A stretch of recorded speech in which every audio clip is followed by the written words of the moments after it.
उस दिन गौतम बुद्ध ने रियलाइज किया कि मैं यहां क्या कर रहा हूं, इन सब प्लेजर्स और नॉनसेंस में मैं कर क्या रहा हूं, मैं क्यों अपना समय बर्बाद कर रहा हूं। अगर हम सब ने जन्म मृत्यु जरा व्याधि ये चारों तकलीफें, यानी कि जन्म होना, उनकी डेथ होना, बीमारियां आना, बुढ़ापा आना, ये सबके साथ होगा। अगर तकलीफें, बुराइयां, परेशानियां सबके साथ आएंगी तो इसका मतलब क्या मैं यहां पे बैठ के आराम करता रहूं। यहां तो इसका अर्थ यह हुआ कि हमारे को जीवन मिला किसी हायर पर्पस के लिए। ये अपने आप को रोक नहीं पा रहे थे, छोड़ना चाहते थे, ये बाहर निकलना चाहते थे बहुत दिन से। वैसे तो योगी महात्मा ने पहले बता दिया था ये महान संत या महान सम्राट बनेंगे, तो उनके संत के लक्षण बाहर आने लगे। ये घर पे रह करके इनको स्ट्रगल होने लगा, ये पत्नी के साथ, इनको बच्चे के साथ में वो सुख नहीं मिल रहा था। ये इन सारे प्रश्नों का उत्तर ढूंढना चाहते थे, जो प्रश्न मैंने आपको बताए, जिसके लिए ये निकलना चाहते थे, नहीं निकल पा रहे थे। पर एक दिन रात को चोरी छिपे चोर की तरह चुपचाप उठे, पीछे मुड़ के नहीं देखे, निकल गए। पीछे मुड़ के नहीं देखे क्योंकि उनको मालूम था पीछे मुड़ूंगा तो मेरे पुत्र का प्रेम और मेरी पत्नी, धर्म पत्नी जिनसे बहुत प्रेम करते थे, वो उनको वापस खींच लेगा। ये चुपचाप निकल गए।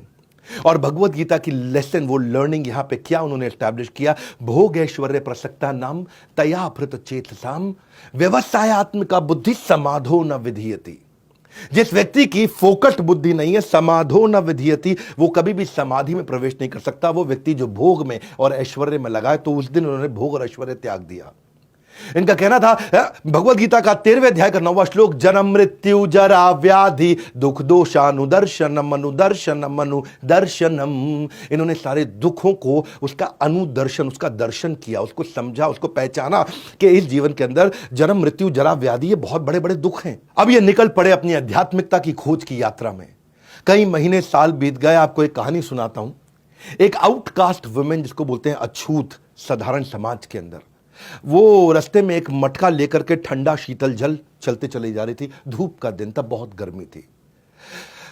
भगवान बुद्ध ने उसको रोका, कहा कि क्या तुम मुझे थोड़ा जल पिला सकती हो। बोली, ब्राह्मण मुझसे जल मत मांगिए, क्योंकि ये योर होलीनेस, मैं कंटामिनेटेड हूं, मैं दूषित हूं। उन्होंने पूछा, बोल के दूषित कैसे हो। बोले, क्योंकि मैं आउटकास्ट हूं, मैं लो कास्ट हूं, मैं नीची जाति की हूं।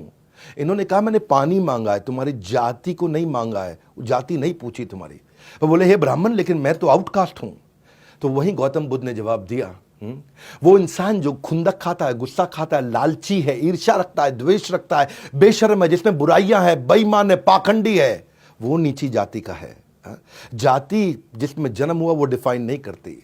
और यही lesson Buddhism and Bhagavad Gita आज जो बात कर रहे हैं, चातुर्वर्ण्यम मया सृष्टम गुण कर्म विभागश, गुण कर्म विभागश, कि जो वर्ण है आपका वो गुण और कर्म पे विभाजित है। आपके क्या गुण आप डिस्प्ले कर रहे हैं और कैसे कर्म है आपके, ये जन्म विभागश नहीं है, ये गुण कर्म विभागश।